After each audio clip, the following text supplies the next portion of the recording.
Dans l'Évangile de ce dimanche, vie et mort se côtoient. Les deux sont si proches dans notre réalité, mais souvent, nous en prenons une pour acquise et l'autre comme si elle n'existait pas. La vie, plus facile de la sentir, puisqu'un simple respire nous fait voir que nous sommes bien vivants. La mort, elle, vient nous confronter.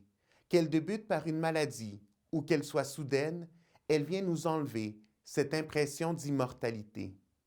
Et par ce récit biblique, on peut voir que le Seigneur ne nous abandonne pas dans cette douleur totalement humaine. Au contraire, il partage les larmes de deuil et de souffrance, comme tous qui côtoyons dans notre vie, d'une façon ou d'une autre, cette mort terrestre.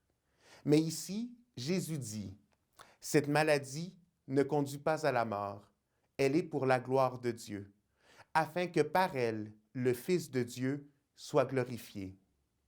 Oui, ici, c'est de la mort spécifique de Lazare que nous parlons. Et en même temps, on peut identifier ici toute l'humanité. Dans le livre de la Genèse, on peut lire « Le Seigneur Dieu appela l'homme et lui dit, « Où es-tu donc? » Il répondit, « J'ai entendu ta voix dans le jardin. J'ai pris peur parce que je suis nu et je me suis caché. » Donc la voix de Dieu qui cause peur et éloignement pour l'homme à cause du péché.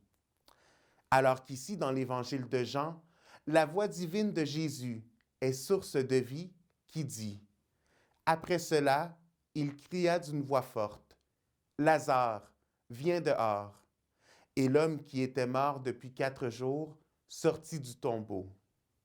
Nous avons vu Jésus être vérité, être lumière, et aujourd'hui il dit, « Moi, je suis la résurrection et la vie.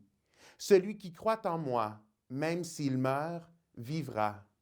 Quiconque vit et croit en moi ne mourra jamais. » Et voici donc notre espoir.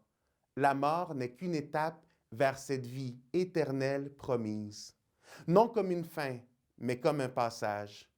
La douleur de ce monde passe également, et dans la souffrance et l'angoisse, Jésus est toujours là pour donner sens à notre vie.